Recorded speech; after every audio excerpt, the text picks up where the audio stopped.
محتاج اقول لك في اول الفيديو ان خلال الفتره اللي جايه الاسعار هتزيد، وبالفعل اليومين دول في موبايلات كتيره بدا سعرها يزيد بشكل هستيري. ولكن خلال الفيديو ده انا جايب لك مجموعه موبايلات، الموبايلات دي سعرها دلوقتي يعتبر محروق عن الاول، ولكن كلها ايام والموبايلات دي سعرها هيبدا يزيد. فلو بتفكر تشتري موبايلات بتقدم صفقات كويسه فضروري تختار واحد من الموبايلات دي، لان الموبايلات دي مش بس سعرها لسه ما زادش، لا ده كمان في موبايلات فيها سعرها نازل بشكل ملحوظ. فقبل ما اقول لك اي حاجه ما تنساش لايكك، سبسكرايبك، وتفعل الجرس عشان يوصلك مني دايما كل جديد، وكمان ما تنساش انك انت تنزل تصلي على النبي. اما دلوقتي بقى خلينا نخش في تفاصيل الفيديو.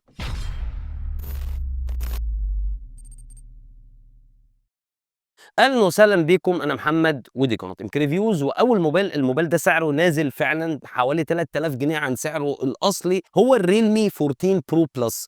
الموبايل ده فضل لفتره طويله جدا بيتكلم في حوالي 25200 25300 حتى بعد ما الريلمي 15 برو نزل. ولكن دلوقتي وقت تصوير الفيديو الموبايل سعره وصل ل 22000 جنيه، وده يعتبر صفقه الى حد ما كويسه لو انت بتدور على موبايل يريحك. موبايل بشبكات كويسه، بطاريه 6000 ملي امبير، سرعه شحن كويسه 80 واط، حاجته موجوده في العلبه، بشاشه حلوه ممتازه 1.5K اموليد 120. عيبها الوحيد انها كواد كيرف، لو انت ما بتحبش الشاشات المنحنيه من جميع الاطراف وبتحب الشاشات المسطحه، ولكن على مستوى السطوع والالوان هي شاشه كويسه جدا. بس الاهم واللي بيميز الموبايل ده عن اي موبايل حواليه ان هو بيقدم لك 3 كاميرات، منهم كاميرا تيليفوتو بتدي لك صور 3 اكس اوبتيكال زوم، وبتوصل معاك ل 120 اكس ديجيتال زوم. والكاميرا دي على فكره بتيجي بمستشعر محترم من سوني، وحتى الكاميرا الاساسيه ادائها محترم. وتصوير الفيديو الموبايل بيصور 4K عادي مفيش اي مشكله. يمكن النقطه اللي ممكن تضايقك شويه لو هتبص لاداء الموبايل ده مقارنه بالمنافسين، الموبايل هنا بيجي بمعالج سناب دراجون 7 اس جن 3، نفس بالظبط المعالج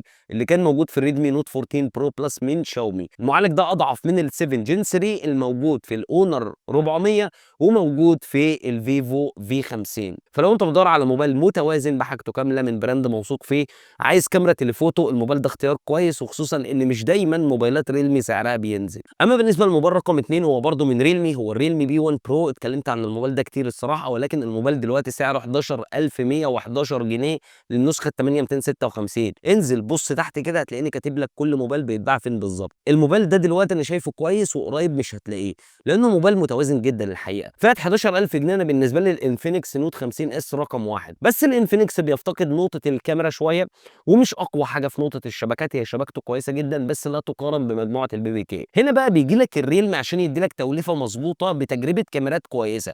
اي نعم هو شاشته مش في قوه شاشه الانفينكس، اداؤه مش في قوه اداء الانفينكس، ولكن اداؤه مش هيزعلك، وفي نفس الوقت بتاخد كاميرات حلوه وبتاخد تصوير ال 4K اللي هو اصلا ما فيش الكلام ده من ريلمي دلوقتي. ريلمي 14 تي وريلمي 15 تي اسوأ من السوق، وما يقربوش من الموبايل ده نهائي. رأيي من وجهة نظري الموبايل ده انت لو ما لحقتوش من ريلمي مش هتلاقي اي موبايل تاني من ريلمي يديلك نفس التجربة اللي الموبايل ده بيديها لك. العيب القوي اللي فيه قوي لو انت بتدور على الان اف سي، دي الحاجة الوحيدة اللي ممكن تضايقك. الموبايل رقم 3 هو الاونر 400، ومش اي نسخة، هي النسخة ال 12 512، سعرها دلوقتي 20800. سعرها نزل حوالي 700 جنيه، كانت ماسكة 21500، وفي بعض الاماكن بتباع ب 22000 جنيه كمان. فانا جايبها لك باقل سعر دلوقتي موجود. تجيب الموبايل ده امتى؟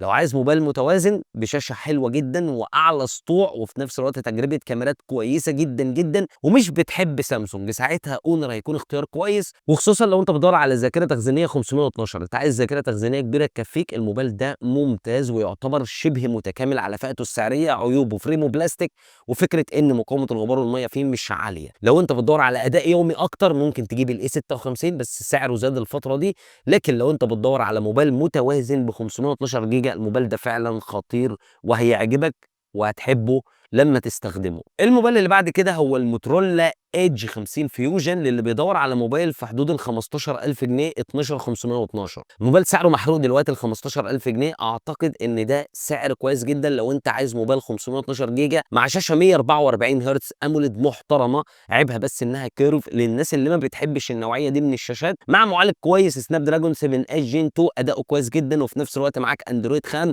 وشبكات كويسه، والموبايل ما بيعانيش من اي حاجه. الموبايل فعلا اداؤه كويس جدا جدا جدا على فكره.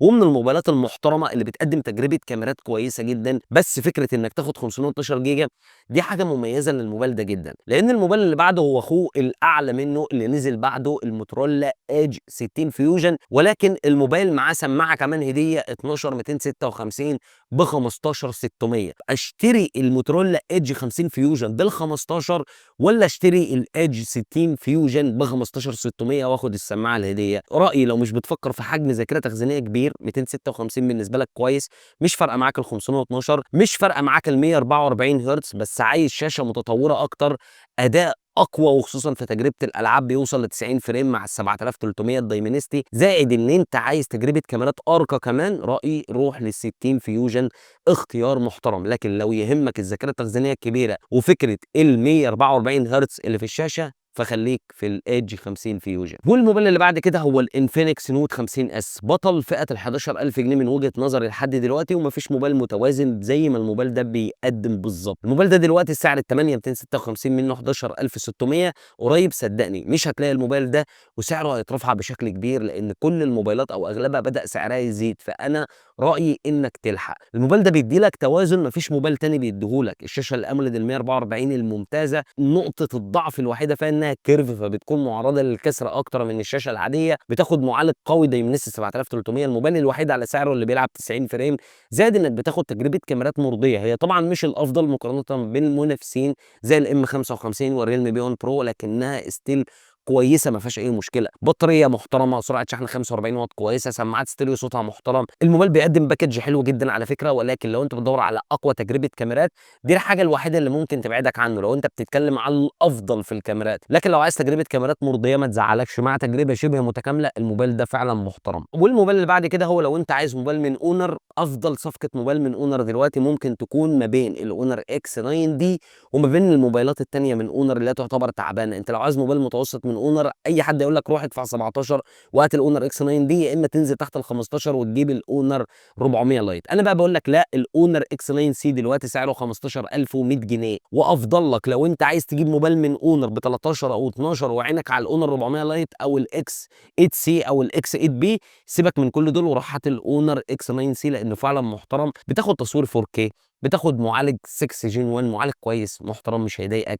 بس في تجربه الالعاب انت اخرك 60 فريم عشان تبقى فاهم. بطاريه محترمه 6600 ملي امبير مع سرعه شحن 66 واط، في نفس الوقت بتاخد شاشه قويه اموليد 1.5K، يعني قليل قوي لما بتلاقي موبايلات بتدي لك شاشه بالمنظر ده، وشاشه حلوه على فكره، هي عيبها بس النوتش الكبيره وفكره كمان انها كيرف، لكن هي شاشه محترمه وساطعه وهتعجبك. اما بالنسبه لاخر موبايلين، الموبايلين دول سعرهم ما زادش، والحق واحد فيهم هو الفيفو في 60 لايت ال 5 جي، جايب لك النسخه 8256 ب 14200 جنيه. كمان كام يوم هتلاقي الموبايل ده عدى ال 15000 جنيه مرتاح، ده لو ما كانش بدأ من دلوقتي سعره يزيد. انت لو عايز موبايل متكامل تحت ال 15000 جنيه، متكامل بمعنى متكامل، قدامك اختيارين، يا تروح تجيب الانفينكس نوت 50 اس وتتنازل عن الكاميرات شويه، يا تزود وتجيب الفيفو في 60 لايت ال 5 جي. مفيش احسن من الموبايلين دول تحت ال 15000 جنيه. طب حد هيقول لي الاي 36، هقول لك للاسف النسخه ال 8128 بقت ب 15500 بعد ما كانت ب 14500، فسعرها زاد فوق ال 15000. واخيرا الفيفو في 50 لايت ال 4 جي